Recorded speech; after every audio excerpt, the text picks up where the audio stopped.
अब हमारा टॉपिक हम क्रिकेट पे लेके आते हैं, इंडियन क्रिकेट पे लेके आते हैं स्पेसिफिकली अगर हम बात करें तो इंडियन क्रिकेट अब कहाँ जा रहा है।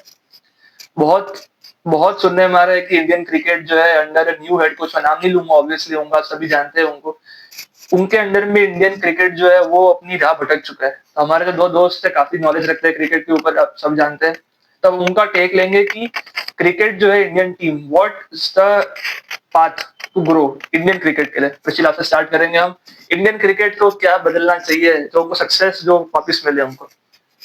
इंडियन क्रिकेट को अभी मेरे हिसाब से कुछ नहीं बदलना चाहिए. Indian cricket is going good as it should. It is a transition phase. We have lost two of our greatest players, which we heavily relied on for so many years, for decades now, and them suddenly leaving, we should give at least time to the new head coach. A new head coach has also come, and time देना चाहिए मेरे हिसाब से. अभी England में हम लोग draw करके आए, एंड इंग्लैंड में draw without the likes of Virat Kohli, Ravichandran Ashwin, Rohit Sharma, Cheteshwar Pujara. It's a good achievement. It's a very good achievement. It's as good as a win. Yes, definitely. अगर हमने लास्ट 2 टेस्ट मैच देखी, एक ड्रॉ किया हमने और एक लास्ट टेस्ट मैच जीते. We went from 2-0 down to 2 all. Definitely, it's a good achievement. Great achievement, and we should recognize that it is as good as a win. And time देना चाहिए. Shubman Gill has proved his mettle. As I said before, if you want to prove your mettle, score runs in test match, and people will recognize you, and वो आपकी हवाई करेंगे. Shubman Gill has done that. He's leading from the front. और अभी आपने Asia cup का score में भी देखा, he is there as a vice captain. Definitely. So it is quite दिखाई दे रहा है कि India is still going for the same captain for all 3 formats route, which is not still बहुत सारी कंट्रीज ऐसा नहीं करती जैसा ऑस्ट्रेलिया में देखते हैं, इंग्लैंड में देखते हैं, but India is still going for the same old notion. But yeah, India is going into good way, and the future looks bright according to future looks bright, and जैसे जा रहे हैं मुझे लगता है कि the new head coach which has come, he is planning to make 3 different teams for 3 formats, just 2-3 common players between each format. Definitely. And India के पास इतना potential है कि वो कर सकता है. Definitely, बहुत ही अच्छी बात लगी होगी व्यूअर्स को जो इंडियन फैंस है उनके लिए, तो मतलब ये प्रशील जो है वो बोलेंगे प्रशील, बस प्रशील आपके लिए प्रशील. तो आपके बारे में अब आपसे जानना चाहेंगे, इंडियन क्रिकेट जब अगर आप उनको फॉलो करते हैं तो आपके हिसाब से इंडियन क्रिकेट को क्या बदलना चाहिए जो अभी भी अच्छा कर रही है. बात नहीं है, प्रशील ने बोला, मैं I would not deny as a host की अच्छा नहीं कर रही है इंडियन टीम, बट क्या इंप्रूव कर सकती है आपके हिसाब से इंडियन टीम करंटली जितना फॉलो करते हैं? करंटली अभी तो बहुत कम फॉलो कर पा रहा हूँ, बट जितना अभी मैंने देखा है और फॉलो किया है उसके हिसाब से आई प्रोबेबली फील कि अभी कुछ ऐसा नहीं, जैसे इन्होंने बोला कि बदलने जैसा तो कुछ नहीं है, but we can go on with the bowling. जैसे कि बॉलिंग में हम सिर्फ सिराज के ऊपर डिपेंड नहीं हो सकते. We should not be depend on individuals. ये चीज तो अच्छी हुई है कि इंडिविजुअल्स जो है वो अब जिताने नहीं लग गया, वैसे होल टीम परफॉर्मेंस आ रहा है, वो अच्छी बात है. बताइए, हर बार हम नहीं सोच सकते कि हर बार सिराज आएगा 5 विकेट लेके चला जाएगा, ये हर बार नहीं हो सकता. हमें कभी कभी पूरी टीम के ऊपर डिपेंड रहना पड़ता है. जी हाँ. सेकेंडली, हाँ, अभी ब्राइट फ्यूचर है इंडियन क्रिकेट टीम का, क्योंकि बोल सकते हैं कि नया हेड कोच आया है, नया कैप्टन बन रहा है, हर जगह नई चीजें आ रही है, पर कहीं ना कहीं उसके पीछे कोई रीजन होंगे जिसके वजह से किया है. एक और हॉट टॉपिक जो चल रहा है दोस्तों क्रिकेट के लिए कि इंडिया पाकिस्तान जो पहलगाम अटैक जो हुआ था, ये इंडो पॉलिटिक्स बात है, but still I personally believe कि इंडिया पाकिस्तान को कनेक्ट नहीं करना चाहिए पॉलिटिक्स का. जानना चाहेंगे हमारे दोस्तों का ओपिनियन क्या है इस पे. मेरा पर्सनल ओपिनियन बहुत क्लियर है कि इंडिया और पाकिस्तान को खेलना चाहिए, क्योंकि पॉलिटिक्स जो है वो अलग चीज है. क्रिकेट अगर फैंस के चेहरे पे खुशी लेके आ रहा है तो उसको हमको मिक्स नहीं करना चाहिए. और कोई पर्टिकुलर प्लेयर ने कुछ नहीं किया, वो टेररिज्म है, वो अलग, ये कंप्लीट डिफरेंट मैटर है, उसके पीछे डिफरेंट लोगों का इन्वॉल्वमेंट है. क्रिकेट जो है वो फैंस के लिए एंटरटेनमेंट का सोर्स है. और हम जानना चाहेंगे हमारे दोस्तों से कि इंडिया पाकिस्तान जो एक बहुत हॉट टॉपिक बना हुआ है सालों से, कि अभी जो हुआ है महीनों से, actually I would correct my self, but आपको क्या लगता है इंडिया पाकिस्तान को खेलना चाहिए कि नहीं खेलना चाहिए दोस्तों? आई वुड प्रोबेबली फील कि नहीं खेलना चाहिए. अब जैसे आपने बोला खेलना चाहिए, मैं कह रहा हूँ नहीं खेलना चाहिए. द थिंग इज, आप सोचते हैं कि पॉलिटिक्स को इंडियन क्रिकेट से ज्वाइन नहीं कर सकता, फैंस का दिल टूट सकता है या फिर all about that, but I would probably से कि वो भी कहीं ना कहीं पाकिस्तान से ही हुआ था. अब पाकिस्तान के टीम में खेल रहा और वो भी पाकिस्तान में जाके, जैसे फॉर एग्जांपल एक बीच में हुआ था, सो हम पाकिस्तान जाके खेला था पर हम खेले नहीं, हम दुबई में जाके खेल रहे थे. हाँ, ऑब्वियस है कि वो वहां पे जाके खेल सकते थे हमारे प्लेयर्स, बट क्यों नहीं खेला? बाहर बोलने के लिए कुछ होता है, पर अंदर अंदर शायद कोई थ्रेड या कुछ हो. डेफिनेटली. तो उसके ऊपर हम डिपेंड नहीं रह सकते। तो आपके हिसाब से नहीं खेलना चाहिए। India should not play Pakistan anymore. हाँ, वही बात है सेम कि ये बहुत ही सच बात बोली है हमारे दोस्तों ने, क्योंकि ये फैक्ट है। But at the end you should respect all the teams. I have a huge respect for the Pakistan team. भले ही अब लोग मेरे को इसमें अब कमेंट्स में, मेरे कमेंट्स में लोग बोलेंगे कि क्या पाकिस्तानी वाली बातें कर रहा है, but still I would believe कि क्रिकेट जो है वो अलग एक स्पोर्ट है। उसको इंडो पॉलिटिक्स और पॉलिटिक्स को हमेशा दूर रखना चाहिए कोई भी स्पोर्टिंग एक्टिविटीज। रशील, आपका क्या ओपिनियन इस बारे में? नहीं, I would agree with Bhavya, sorry to differ to you, but मेरे हिसाब से हम लोग पहले भी इंडिया और पाकिस्तान की बायलैटरल सीरीज क्यों रद्द करनी पड़ी थी पहले जो होती थी, क्योंकि इंडो पाकिस्तान की जो वॉर चल रही है, Pakistan every time does that और हम हर बार चला लेते हैं। And it's not just about के पॉलिटिक्स को क्रिकेट में मिक्स करना, इट्स ऑल्सो अबाउट के we should respect our country and a decision should be made. If a decision is made to not let go our airplanes go to Pakistan, मैं आपको इसमें correct करना चाहूंगा, but इसमें क्या है दोस्तों, ये जो इन्होंने बात बोली ना अभी की, इसमें मैं बता दूं मेरे व्यूअर्स को भी कि एक नया जो एक रूल आया कल ही आया है ये कि इंडिया पाकिस्तान जो है वो अलाउड है खेलना, बायलैटरल में अलाउड नहीं है। सो इंडिया पाकिस्तान नहीं जाएगी, पाकिस्तान इंडिया नहीं जाएगी, but the fact is that कि जो एडवाइजरी कमेटी जो बना के रखी है वो लोग भी चाहते हैं खेले। वो लोग भी ये कहना चाहते हैं कि इंडिया और पाकिस्तान को पॉलिटिकल रीजन अलग देखना चाहिए, बट स्पोर्टिंग रीजन से उनको कोई लेना देना नहीं है। तो इसमें आप क्या कहना चाहेंगे आप? नहीं नहीं, फंड्स की जो भी हो कि मेरे हिसाब से नहीं खेलना चाहिए। If it was that much interesting to play with them now, it should have been okay, but all matches are dead rubbers now.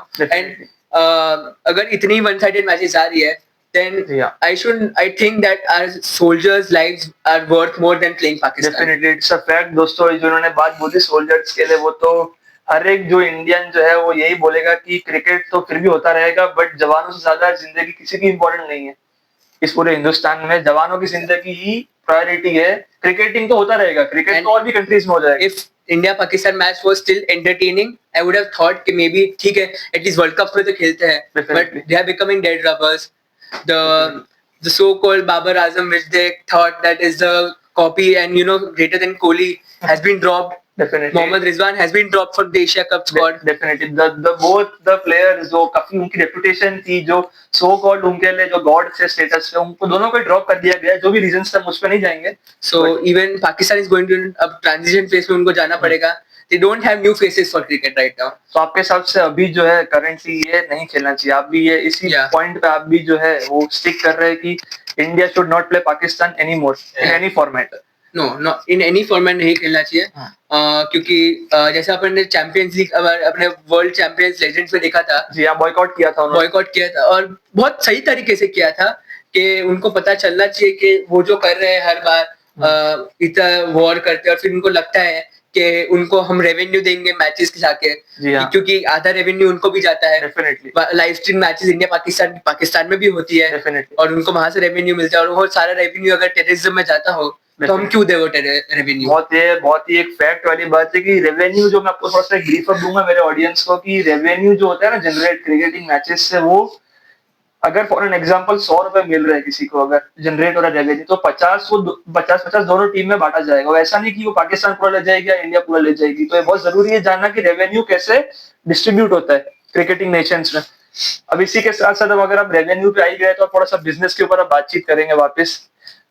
Revenue आपके लिए आपकी सोर्स ऑफ इनकम आने वाले टाइम में आप कैसा देख रहे हैं? आपको फ्यूचर में आप क्या एस्पिरेशंस आप खुद से रख रहे हैं? आपको क्या लग रहा है आने वाले 5 साल में आप क्या कर सकते हैं और क्या आप करना चाहेंगे?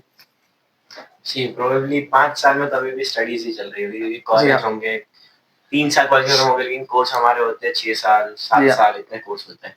सो कॉलेज लाइफ चलेगी, साथ में इंटर्नशिप चलती होगी, पर इंटर्नशिप से लाइक कि आपको जाना है, क्लिनिक्स में जाना है, डॉक्टर्स जो सीनियर्स होते हैं उनकी हेल्प करनी होती है, फिर उनके साथ रहना होता है, हम सीखना होता है उस मोमेंट पे, क्योंकि वो इंटर्नशिप ऐसा नहीं कि हम खुद है, जब हम खुद डॉक्टर है और हम सर्जरी कर सकते, हम ये नहीं कर सकते। हमारे पास लाइसेंस चलता, डिग्री हो सकती है हमारे पास, पर लाइसेंस नहीं। इसलिए हम वो सोचते हैं कि हाँ, हम एक अच्छे डॉक्टर बन जाए ताकि किसी और की लाइफ हमारे जैसे ना जाए। जी हाँ, डेफिनेटली। प्रशिल, आप बताइए, आप क्या देख रहे हैं अपना फ्यूचर? मेरे लिए अल्टीमेट गोल कभी पैसा कमाना है नहीं। Definitely. So it's enjoying life, it's helping people.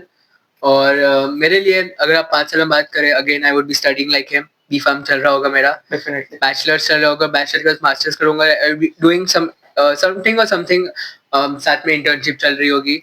So but yeah, in thinking of enjoying the life, earning money, helping parents and becoming self financed by at least the age of 26 or 27. बहुत ही हमारे viewers को ये बता दूं मैं कि ultimately जो है ना, एक गुड मैन, एक गुड जो भी आप है, आप वो बनना चाहेंगे. आप पैसे तो कमा ही लेंगे, वो बाय प्रोडक्ट है. वो प्रोसेस जो है ना आपका जर्नी का, वो चालू रहना चाहिए.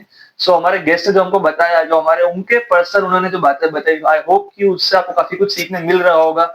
ये जो पॉडकास्ट हमारा चल रहा है वो काफी ज्यादा आपके लिए, अगर 2% भी वो इम्पैक्ट लाता है तो ये हम तीनों को खुशी देगा. अगर आपकी लाइफ में से 2% भी कुछ बदलाव आता है, कौन से मेमोरेबल मोमेंट्स रहे जो आपको लंबे समय तक याद रहेंगे? लाइफ में बहुत सारे मेमोरेबल मोमेंट्स रहे हैं. The most memorable being me acting as a main lead in and play in front of 1,500 people. बहुत बड़ी बात है ये. हाँ, हमारे एनुअल डे में it was a big play, और 1500 लोगों के सामने मेन कैरेक्टर बन के एक्टिंग करना, 3 डांस कर रहे हैं. जी हाँ. और बहुत बढ़िया मोमेंट था. रिसेंटली बात करें तो जिस टूर्नामेंट की भव्य बात कर रहे थे, उसमें हाईएस्ट विकेट टेकर बने थे हम, और उसमें फिर बड़ी अच्छी ट्रॉफी मिली थी. हम टूर्नामेंट भी जीते थे. पर्सनल रिकॉर्ड मैटर नहीं करते, बट टूर्नामेंट जीते थे और बहुत डोमिनेंट फैशन में जीते थे हम और लोग. मैं बताना चाहूँ कि जिस टूर्नामेंट की बात कर रहे हैं वो टूर्नामेंट में हम भी थे. तो ऐसा नहीं कि आपको लग रहा होगा कि ये जीते, एक्चुअली में हम भी जीते हैं. इसके लिए ये बात बहुत अच्छी है. बट हाँ जी, आप बताइए. आप सो बहुत अच्छा रहा था. और अच्छे लाइफ में बहुत सारे लाइफ में अच्छे मोमेंट्स रहे, like winning the best delegate in an MUN, in my first MUN, जी हाँ. becoming the sports captain, becoming the house captain, and so many Navratri awards. और life has been fun. Yeah. तो अब इसी के साथ साथ हमारा टॉपिक ये रहने वाला है कि लाइफ में एक रोल मॉडल का होना क्या जरूरी है कि नहीं. हर एक इंसान के अपने अपने रोल मॉडल्स होते हैं जो इनको वो आइडियलाइज करते हैं, जिनको वो फॉलो करना चाहते हैं, जिनकी तरह वो बनना चाहते हैं. आप लोग, मेरा अगर मैं आपको बताऊं तो मैं काफी ज्यादा मानता हूँ एक बहुत ही इंस्पिरेशनल और जनरेशनल टैलेंट बेन स्टोक्स को, जो इंग्लैंड के अभी करंट मैन टेस्ट कैप्टन जो है अभी वो. सो मैं काफी उनको फॉलो करता हूँ. मेरे को उनकी फिलोसॉफी काफी पसंद है, मेरे को उनका एनर्जी, उनका एटीट्यूड काफी पसंद है गेम के लिए. तो आई एम श्योर कि आप सबके भी होंगे. आप लोग अपने अपने कमेंट से बता सकते हैं हमें. बट अभी के लिए हम जानना चाहेंगे हमारे दोस्तों से कि उनके लिए ऐसा कोई रोल मॉडल है उनकी लाइफ में जिनको वो फॉलो करते हैं, जिनकी तरह वो बनना चाहते हैं. सो आप लोग बताइए कि आप किसको फॉलो करते हैं, जिनकी तरह आप बनना चाहते हो. अल्टीमेटली आप उनके ही राह पे चल रहे हैं, उनकी फिलोसॉफी को आप फॉलो कर रहे हैं डीपली. बताइए आप. डीपली तो फॉलो नहीं कर पा रहे, बट हाँ एक तरीके से कह सकते हैं फिलोसॉफी और उनके ही जो उन्होंने पहले स्टेप्स लिए थे और बाद में जो अभी जहाँ पे वो है उस एरिया, हाँ फॉलो कर रहे हैं. मैं पहले बोलना चाहूँगा उनका नाम, वो नो डाउट बहुत अच्छे क्रिकेट प्लेयर है, जिसको आप विराट कोहली, किंग कोहली, या फिर बहुत अच्छा माही भाई ने नाम भी दिया था चीकू करके. जी हाँ. लेकिन हम तो सर ही बोलते हैं विराट सर. सो उनको मैं भी फॉलो कर रहा हूँ, क्योंकि आप यही कह सकते हैं इंग्लैंड चले गए या जिधर से चले गए, इंडिया छोड़ दिया है, और बहुत लोगों को ट्रोल भी कर रहे हैं इस चीज के. अभी अभी आपने नया नया देखा होगा कि व्हाइट बियर्ड आ रही है उसके लिए, पर आप सामने वो देखिए उनकी भी फिटनेस कैसी है. वो इस एज में फिटनेस तो आप उनकी फिटनेस को एडमायर करते हैं? हाँ, उनकी फिटनेस को बहुत एडमायर करता हूँ, क्योंकि इस एज में भी सुबह उठना, जिम करना, डाइट प्रॉपर फॉलो करना, उधर भी नॉर्मल डाउन टू अर्थ इंसान इधर रहना. ऐसा नहीं कि हाँ फेम मिल गया तो चल चल तू, ये नहीं. उनका एकदम प्रॉपर एक बहुत सीरियस क्वालिटी है विराट भाई से, विराट कोहली. एक्चुअली में हमारे व्यूअर्स को बताना चाहूंगा जिनके बारे में बात कर रहे हैं, विराट कोहली आप सब लोग जानते हो, उनको इंट्रोडक्शन की जरूरत नहीं है वैसे तो. The master of chess. जी हाँ. अशिल आप बताइए, आपके लिए ऐसा कोई रोल मॉडल आपकी लाइफ में? रोल मॉडल ऐसा तो कोई नहीं है, but a person who I idealise most and I think उनका जो नाम है वो फिटिंग है, वो है हमारे भगवान ऑफ क्रिकेट सचिन तेंदुलकर. जी हाँ. उनका डिसिप्लिन, उनकी ह्यूमिलिटी, 24 साल क्रिकेट खेलना बहुत आसान चीज नहीं है. आप सब लोग जानते हैं दोस्तों कि क्रिकेट जो करंट टॉपिक्स, अभी जो करंट जो माहौल बनने वाला है आने वाले फ्यूचर में, क्रिकेट एशिया कप जो आने वाला है, तो उस पे आई एम श्योर कि आप सब लोग जो क्रिकेट लवर्स है और जो व्यूअर्स होने वाले हैं हमारे, वो काफी देखने वाले हैं एशिया कप को भी, काफी एंजॉय करेंगे लोग क्रिकेट को. तो अब हम जानना चाहेंगे एशिया कप की जो स्क्वाड अनाउंस हुई है इंडिया की, ऑब्वियसली डिबेटेबल कॉल्स है उस पर, बट अब हम जानना चाहेंगे हमारे जो दोस्त है उनका क्या ओपिनियन है कि क्या चेंजेस हो सकते थे उनके हिसाब से एशिया कप की जो स्क्वाड सिलेक्ट करी है हमारी चेयरमैन ऑफ सिलेक्टर की जो टीम है आगरकर की. प्रशील आप बताइए, आपके हिसाब से क्या सिलेक्शंस डिलेमा हो सकते हैं? Addressing the elephant in the room, Shreyas Iyer. Definitely I think he deserved the spot. अगर 15 में नहीं मिलते उनको रिजर्व्स में भी नहीं रखा गया है, तो at least he deserved a spot. अगर आप आईपीएल के हिसाब से देखते हो, अगर आप बोलते हो कि हम T20 का सिलेक्शन आईपीएल के हिसाब से करते हैं, तो श्रेयस अय्यर को नहीं मिला. Also shocking being that 2025 IPL के ऑरेंज कैप और पर्पल कैप दोनों से, सुदर्शन और प्रसिद्ध कृष्णा की बात कर रहे हैं. हाँ जी, तो दोनों में से एक को भी नहीं मिला. प्रसिद्ध कृष्णा को इसमें लिया है रिजर्व्स में लिया है. The favouritism of Harshit Rana still continues.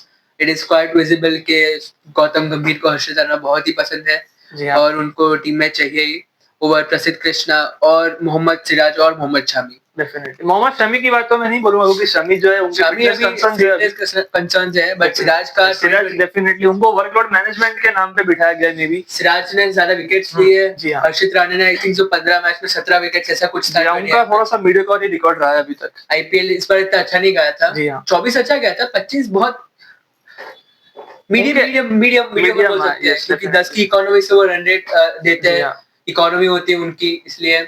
सो आप सेटिस्फाइड है? आपको क्या लगता है इंडिया के चांसेस क्या है एशिया कप में? क्या लगता है ये यंग इंडियन टीम क्या कुछ चमत्कार दिखाएगी? आप क्या एक्सपेक्ट कर रहे हैं आप इंडियन टीम से? एशिया कप तो ठीक है, जीत जाएंगे, but the focus should be world cup. 2026 world cup which is coming. उसके बीच में 20 T20 मैचेस है, माफ कीजिए. तो लगता है कि मुझे नहीं लगता कि ये जो एशिया कप की स्क्वाड है वही वर्ल्ड कप की स्क्वाड. चेंजेस हो सकते हैं, डेफिनेटली चेंजेस होंगे. मुझे लग रहा है कि अभी श्रेयस अय्यर नहीं है, बट आगे श्रेयस अय्यर आएंगे. जी हाँ. और मुझे लगता है कहीं ना कहीं संजू सैमसन को भी टीम में बिठाना पड़ेगा क्योंकि ही डिजर्व्स द स्पॉट. एंड सिर्फ शुभमन गिल के आने से अब संजू को अगर आप बाहर बिठा देते हैं तो बहुत ही वो हो सकता है, स्कैम हो सकता है संजू सैमसन के साथ. सो मेरे हिसाब से अगर आप 11 देखें इंडिया की तो होनी चाहिए अभिषेक शर्मा और संजू सैमसन ओपनिंग. जी हाँ. फिर नंबर 3 पे आने चाहिए तिलक वर्मा आ सकते हैं. बट हम लोग ने देखा है कि एमआई के लिए तिलक वर्मा नंबर 5 पे भी खेलते हैं. जी हाँ, तो वो भी एक ऑप्शन एक्सप्लोर करने का ऑप्शन जरूर है. मेरे हिसाब से नंबर 3 पे गिल आने चाहिए, 4 पे स्काई द कैप्टन, 5 पे तिलक वर्मा. जी हाँ. 6 पे अब नहीं 6 पे आएंगे अब शिवम दुबे. मेरे हिसाब से शिवम दुबे या रिंकू सिंह में से एक को खिला सकते हैं. जी हाँ. और क्योंकि वो फिनिशर का रोल तो जरूरी होगा, तो आई थिंक सो मेरे हिसाब से रिंकू को प्रायोरिटी मिलेगी. सबसे कौन से बॉलर यूए की कंडीशंस जितना मैं जानता हूं दोस्तों कि उधर स्पिन और पेस दोनों के इक्वल मदद देती है. और अभी का जो टाइम यूए का वेदर है, अभी का रिपोर्ट्स के अकॉर्डिंग वो काफी ड्राई वेदर रहा है, तो स्पिनर्स को मदद मिल सकती है. तो मेरे हिसाब से 3 स्पिनर जो रहेंगे, मुझे लगता है 3 स्पिनर और 2 पेस फास्ट बॉलर के साथ जाएगी इंडिया. फास्ट बॉलर तो जसप्रीत बुमराह और हरदीप सिंह. और 6 बॉलिंग ऑप्शन में अपने हमारे पास हार्दिक पांड्या भी है. हार्दिक पांड्या बहुत ही वैल्यूएबल रहने वाले हैं. एमवीपी है वो तो हमारे इंडियन टीम के एक्स फैक्टर. और 3 स्पिनर जो होंगे वो होंगे अक्षर पटेल, कुलदीप यादव और वरुण चक्रवर्ती. डेफिनेटली. भव्या, आपका क्या मानना है? आपके हिसाब से एशिया कप की जो स्क्वाड है, जितना आप फॉलो कर रहे हैं एशिया कप को, आपके हिसाब से इंडिया का क्या चांसेस है इस एशिया कप में? क्या आप देख रहे हैं इंडिया को चैंपियनशिप उठाते हुए? क्या आपको लग रहा है कि इंडिया कुछ अलग कर सकती थी? आपका क्या विचार है? आई वुड नॉट से कुछ अलग कर सकते थे, बट इनके जो बोला है उस तरीके से मैं बोलना चाहूंगा कि 3 स्पिनर के साथ चहल भी है, बट चहल स्क्वाड में नहीं है. स्क्वाड में नहीं है, बट चहल इज ये आपने ये एक और डिबेटेबल पॉइंट है. कि आप ला सकते हैं उन्हें. एक चहल को तो स्क्वाड से ही निकाल दिया, चहल को तो इंडियन सेटअप से निकाल दिया. जैसे गायकवाड़ भी गायब हो गए. डेफिनेटली कुछ प्लेयर्स ऐसे जो डिजर्व करते थे इस टीम में, जो हमारी पहले बात हुई. बट अभी की जो करंट इंडियन टीम है उसमें आपको क्या लगता है कि ये जो टीम है इनके क्या चांसेस है? ये 15 लोगों को आप बैक कर रहे हैं कि नहीं कर रहे? इन अ प्रोबेबिलिटी ऑफ 100 में से अराउंड 76 to 78% चांसेस है कि हम जीत सकते हैं, क्योंकि नई स्क्वाड है, सब सेम एजेस ग्रुप में, ऑलमोस्ट यंग इंडियन टीम है एकदम. तो ये लोग के चांसेस है कि ये लोग जीत सकते, की फिजिक अच्छी होती है, इन लोग की मेंटल स्ट्रेंथ ज्यादा होनी चाहिए. ऊपर से हमारा कैप्टन जिसका है, उनको हम ये भी कहते हैं कि 360 प्लेयर. जी हाँ, डेफिनेटली एकदम प्रॉपर खेलते, पूरा ग्राउंड कवर कर सकते हैं. तो उनके माइंडसेट की जाते तो, और हमारे यहाँ पे गिल जो वाइस कैप्टन है, ये दोनों के हिसाब से आई फील कि ये दोनों अच्छी कैप्टनसी कर सकते हैं और गिल अच्छा पे बैक दे सकते हैं. मेरे हिसाब से इंडिया जो भी क्रिकेट जो खेल रहा है वो हाई रिस्क हाई रिवॉर्ड वाला नई अप्रोच है, जो एक लैंडस्केप बदल रहा है. और ऑस्ट्रेलिया भी बहुत अच्छा क्रिकेट खेल रहा है. ऑस्ट्रेलिया, साउथ अफ्रीका, So आपने इंग्लैंड नहीं बोला, जरा हमारे दर्शकों को बता दीजिए इंग्लैंड भी काफी अच्छा खेल रहा है, बताना चाहूंगा। ये अच्छा लोग खेल नहीं रहा बोल है। रहे तो हम जरूर बोलेंगे इंग्लैंड के लिए। इंग्लैंड But भी अच्छा खेल रहा है, ऐसा कुछ नहीं है। जी हाँ, ये टॉप 4 कंट्री है जो बहुत अच्छा खेल रहा है। जी हाँ, बट मेरे हिसाब से ऑस्ट्रेलिया अभी जैसे क्रिकेट खेल रहा है, उन बीच में अपना हम लोग ने देखा कि कैसा क्लीन स्वीप दे रहे थे जी हाँ, हर एक बहुत सारी सीरीज में। डेफिनेटली बहुत सारे So, नेशंस को। इंडिया जैसा खेलता है ना, वो बहुत हाई रिस्क गेम है। जी हाँ। हर बॉल पे मारना है। इट्स जस्ट नॉट दैट के सिचुएशन के हिसाब से जस्ट प्ले ब्लाइंडली। और कभी कभी ऐसे में नॉकआउट गेम्स अगर आप ऐसे खेलना चाहो तो कभी फ्लॉप भी हो सकता है। वो एक फ्लॉप आना लॉ ऑफ एवरेजेस के हिसाब से होता है। वो तो बहुत ही स्वाभाविक सी चीज है। सो मेरे हिसाब से India will do good, but it's let's see if they win the world cup और not, because ultimate goal to world cup ही है। अल्टीमेट गोल वर्ल्ड कप जो और- लार्जर पिक्चर है। जी और हाँ, मैं ये कहना चाहूंगा कि ये पहली बार नहीं है, इससे पहले भी बहुत पहले एक बार हुआ था कि प्राइम ऑस्ट्रेलिया सामने नया नया आया हुआ हमारा इंडियन का टीम था। बहुत पहली बार, अभी की बात नहीं है, इन द वेरी पास्ट ये हुआ है ये चीज, और उसमें हम जीते भी थे। ऐसा नहीं था बहुत खराब हार है, हम जीते हैं। लेकिन एक है फैक्टर कि हमें ना इस चीज में हम ड्रॉ नहीं कर सकते हैं। जी हाँ, ये So, चीज इसमें में या हमें तो जीतना ही हार होगी या तो जीत होगी, दो ही और चीज हो हार सकती होगी तो आई वुड प्रोबब्ली फील के ये कुछ सीख के जाएंगे हमारे यंग प्लेयर्स। है। जैसा कि आप सब लोग जानते हैं, एशिया कप में हमारे दोस्तों ने अपने अपने ओपिनियंस दिए। अब मैं इनसे पूछना चाहूंगा कि इनके हिसाब से, क्योंकि इन्होंने मेंटल स्ट्रेंथ का अगर इन्होंने वो जायजा अगर इन्होंने उसको अपनी कॉन्वर्सेशन में लेके आए, तो इनके हिसाब से ऐसे कौन से प्लेयर्स है जो ये मानते हैं कि आज की जनरेशन में या तो ओवरऑल कोई भी जनरेशन में या तो आने वाले टाइम पे भी, इनको क्या लगता है कि कौन से ऐसे 5 प्लेयर्स अगर मैं बोलूं कि जो आने वाले टाइम में वर्ल्ड क्रिकेट को रूल करने वाले हैं। तो आपसे रशीद पूछना चाहूंगा, आपके हिसाब से ऐसे कौन से यंग टैलेंट्स को आप बैक कर रहे हैं जिनको आप देखना चाहेंगे पैसे देके भी कि भाई ये ऐसे लोग हैं जिनको हम बक्स देके भी हम खरीदना चाहेंगे, ऐसे कौन से प्लेयर है आप? जैसे पहले फैब 4 होते थे, सो जी हाँ। अगर आप पूछे तो नया फैब 4 जो बैटिंग का आता है जी हाँ, हमारे दिमाग में, वो है शुभमन गिल, यशस्वी जायसवाल। जैसे बात की, यशस्वी जायसवाल भी होना चाहिए था एक्चुअली एशिया स्क्वाड में जी एशिया हाँ। कप के। और यशस्वी जायसवाल, हैरी ब्रूक इंग्लैंड के बहुत ही बढ़िया बैट्समैन हैं, जी हाँ, और न्यूजीलैंड के रचिन रविंद्र। जी ये हाँ। 4 बैट्समैन हैं जो बहुत अभी ऐसा काफी बोल सकते हैं ज्यादा, रिप्लेस करने वाले उधर new fab current fab four को जो आगे उनकी जगह ले सकते हैं, जगह ले इस सकते जगह पे। जी हाँ, आई फील ऑस्ट्रेलिया को अभी ऐसा कोई नया बडिंग टैलेंट की बहुत जरूरत है। शायद उनके ऑस्ट्रेलियन क्रिकेट में जितना मैं जानता हूँ एक खिलाड़ी है सैम कॉन्स्टस, उनको काफी बैक करता है। कैमरन ग्रीन भी है उस Constas- लिस्ट में, बट अभी परफॉर्मेंसेस उनके नहीं है उतने अच्छे। बट कॉन्स्टस के परफॉर्मेंसेस नहीं जी आ हाँ। रहे। अभी बीच में टेस्ट मैच भी उनके खेली, फ्लॉप गया था वो सीरीज, फ्लॉप गए थे वेस्ट इंडीज के सामने जो टेस्ट मैच थी उसमें। जी हाँ।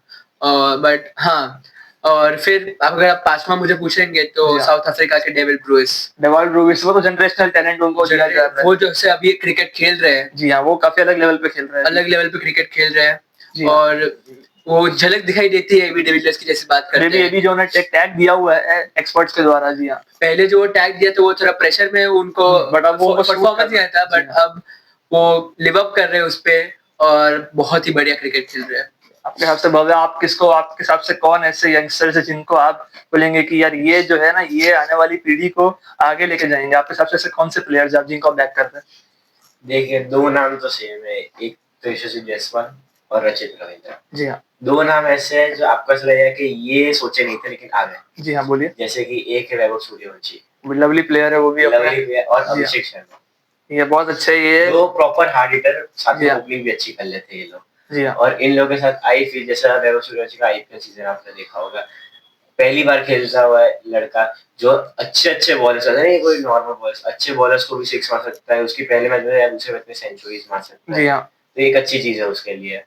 और अभिषेक शर्मा तो है, तेईस हेड आते हैं, मतलब वो दोनों वो उनके अलग एक जोड़ी बन जाती है। इस बार आईपीएल में नेक्स्ट टाइम में देखना इंटरेस्टिंग होगा कि वैभव सूर्यवंशी के लिए क्या बॉलर्स प्लान लेके आते हैं, क्योंकि वो ऐसा, हाँ, वो पिछले साल तो सरप्राइज पैकेज के तौर पर आए थे, बट इस साल बॉलर्स हो सकते हैं कि वेल प्रिपेयर्ड रहे उनके लिए। कि उनका अब हमने देखा है कि उनको एमआई के मैच में देखा था कि आउटसाइड ऑफ स्टंप थोड़ी बॉलिंग करते हैं तो उनको थोड़ी दिक्कत पड़ती है उनको। बट वैभव सूर्यवंशी भी अपनी गेम इंप्रूव करके आएंगे। सो जी हाँ। सिर्फ अपनी लॉफ्टिंग पावर पे और उनपे नहीं, क्लासिक और टाइमिंग में भी रिलाई कर सकते हैं। And he wants to go further and play all 3 formats. अभी तो ऐसा जितना मेरे को पता है कि जो वैभव सूर्यवंशी जो अभी तो 14 साल के, उनके भी अलग कंट्रोवर्सी थी उनकी एज को लेकर, बट उस पर हम नहीं जाएंगे। बट 15 साल की एक लिमिट होती है, मेरे व्यूअर्स को बताना चाहूंगा मैं कि 15 साल की एक एज ग्रुप होता है, उसके बाद भी आप अपनी कंट्री को रिप्रेजेंट कर सकते हैं। अभी वो 14 साल के करेंटली, तो उनको 1-2 साल वेट करना पड़ेगा। वो पास करेंगे अपने सर्टिफिकेशन सारे, उसके बाद उनको एलिजिबल रहेंगे। आईपीएल में कुछ नहीं होता है ऐसा जनरली, जितना मेरे को पता है। बट ये बहुत अच्छे नाम डिस्कस हुए इधर। अब मैं आपसे पूछना चाहूंगा आप लोगों से कि पुराने जमाने के प्लेयर्स जो अब सब लोग भूल गए, एक जो लेजेंड्स लीग भी आ रही है वो कितनी जरूरी है। 90s के जो प्लेयर्स है, आज के प्लेयर्स जो है वो जानते ही नहीं कौन है। आज के प्लेयर्स को पूछूं मैं हशीम आमला कौन है तो वो बोलेंगे कौन है ये। इसके आपका क्या कहना है, ये जो लीग्स आ रही है कितनी जरूरी है क्रिकेट को बनाए रखने के लिए हमारे देश में? ये जो लीग्स है, एक तो पहले बहुत रेवेन्यू मिलता है उनसे। You get to see players which we love to see, old players like Sachin Tendulkar, Yuvraj Singh, Suresh Raina, Harbhajan Singh, इन सबको देखने का जो मजा है वो वापस मिलता है। जी हाँ, सचिन तेंदुलकर 51 साल के हो गए हैं तो अभी वो 24 की तरह ही खेलते हैं। जी हाँ, ये बात तो है। अभी भी मेरे हिसाब से 51 साल का सचिन तेंदुलकर बहुत सारे बच्चों से अच्छी स्ट्रेट ड्राइव मारता होगा। डेफिनेटली ये बहुत सही बात बोली है जो हमारे प्रचील ने बोली है कि सचिन तेंदुलकर की कोई बात ही अलग है। वो तो मतलब ऐसे प्लेयर है कि आप उनको अभी खड़ा कर दीजिए वो अभी आपको सिखा देंगे, भले वो एज उनके लिए नंबर है, just age is just number. Yes. वो हो गए, यूसुफ पठान हो गए, जो original power hitter, original power hitter जो बहुत पुराने 12 जमाने बॉल में 50 मारे थे राजस्थान रॉयल्स के लिए। डेफिनेटली वो ओजी प्लेयर है एक तरीके से। सो इन लोग का बहुत इंपॉर्टेंस रहता है। लोगों को समझना चाहिए कि इनकी, ये लोग जैसे खेले हैं और जिस बॉलिंग को फेस करके वो लोग खेले हैं जी वो हाँ। कुछ अलग बॉलिंग थी। Facing Brett Lee, Shaun Tait, Shoaib Akhtar, Waqar Younis, it was a Wasim complete Akram, different league of Exactly. Bowlers. facing continuously 140, 150 plus is not piece of cake. Definitely Scoring 15,000 runs against prime Pakistan bowling is not piece of cake. और without helmets उस Without- जमाने में तो helmet just introduce हुए थे। अब मैं सुनील गावस्कर की अगर बात करूं मैं कि वो तो अलग ही प्लेयर थे, उन्होंने 10,000 रन विदाउट हेलमेट के मार दिए। हम तो उनको रिकॉग्नाइज भी नहीं करते आज की जनरेशन तो उनको एटलीस्ट। बट मेरा सिर्फ इतना कहना है मेरे व्यूअर से कि ये जो सारी बातें हैं क्रिकेट की, ये आपको लग रही होगी कि आप भले आप भी सोच सकते हैं कुछ लोग ना भी जाने इन सब बातों को, बट मेरा इतना ही मानना है कि ये जो डिबेट है ना, ये कहीं ना कहीं आपको नॉलेज देती है, आपका पर्सपेक्टिव बदल सकती है कुछ क्रिकेट के ऊपर इन जनरल। सो आप लोग बताइए, और आपके लिए जो प्लेयर्स है, आप जो ये हमारी बात हुई कि कौन से प्लेयर्स है जिनको आप बैक कर रहे हैं, आपके हिसाब से overall top 3 players of all time आपके अकॉर्डिंग वो क्या है? Jonty Rhodes, number 1 Jonty Rhodes आपके लिए? जी हाँ। Second Chris Gayle number 2 Christopher Henry Gayle, फिर और तीसरे नंबर और तीसरा सचिन तेंदुलकर। सचिन तेंदुलकर। तो हमारे जो दोस्त है भव्य उनके लिए ये टॉप 3 प्लेयर्स है। प्रशील आपके लिए? Sachin Tendulkar, Shane Warne, the greatest leg spinner of all time, जी हाँ, the best leg spinner of all time, Shane Warne, और हाँ, Rahul Dravid. Rahul Dravid the wall of cricket जो उन्हें टैग दिया हुआ है। डेफिनेटली अगर कोई मेरा पूछना चाहे तो मेरे लिए बहुत ही सिंपल है। एक्चुअली मैं अभी करंट प्लेयर्स को इन्वॉल्व करता हूँ उसमें, क्योंकि मेरे लिए जो top 3 players of all time है, मेरे हर एक फॉर्मेट के बोलता हूँ मैं, T20 के लिए मेरे लिए जो है वो है आंद्रे रसल, क्योंकि उनकी पावर रेटिंग अलग लेवल पे है। टेस्ट क्रिकेट के लिए मेरे लिए जो मेरे पर्सनल फेवरेट है मेरे लिए वो है बेन स्टोक्स मेरे लिए। ओडीआई क्रिकेट के लिए आई वुड स्टिल बिलीव कि विराट कोहली ने जो हमारे देश के लिए किया है वो रेप्लिकेट करना ही बहुत मुश्किल है। सो मेरे लिए ये रहेंगे। आपके लिए सबका अपना अपना पर्सपेक्टिव होता है, प्लेयर्स अलग अलग होते हैं, बट बहुत अच्छा लगा आप लोगों से बातचीत करके। और अब ये एक आखिरी सवाल आप लोगों से, हमारी जनता ने काफी कोऑपरेट भी किया है हमें, बट आखिरी सवाल की पॉडकास्ट पे आना आपके लिए जो एक्सपीरियंस जो शेयर हुआ है पिछले 2 घंटों में, आप कैसा जर्नी, आप कैसा उसको बताएंगे, आपको कि क्या मजा आपको आया, क्या सीखने मिला आपको इस जर्नी से, और आप कैसे डिफाइन करेंगे 2 घंटे के podcast? It was a great experience, बड़ा मजा आया आपसे बात करके, जी हाँ, क्रिकेट की बातें करके, लाइफ की बातें करके, something new and something fun. Thank you. मैं भी एक नाइस होस्ट और दोस्त भी। डेफिनेटली। सेकेंडली हाँ, मजा तो आ रही थी। क्रिकेट की बात one of my favourite topics and hot favourite topics है।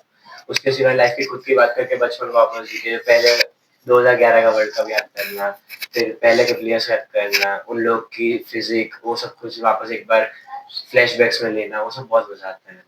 और इधर भी सो मैं अपने दोस्तों को यही कहना चाहूंगा, मेरे व्यूअर्स को, कि thanks for all the cooperation. I hope आप लोगों को मजा आया होगा। ये कैंडिड कॉन्वर्सेशन, ये बहुत ही एक कैंडिड कॉन्वर्सेशन थी। इससे आपको होपफुली कुछ सीखने मिला हो, कुछ आपका पर्सपेक्टिव जो है वो बदला हो या तो ना बदला हो, बट स्टिल आपको एक मीनिंगफुल जो है पॉडकास्ट से आपके लिए वो रहा हो। तो thanks to Prashil and thanks to you Bhavya for coming and being a great guest. So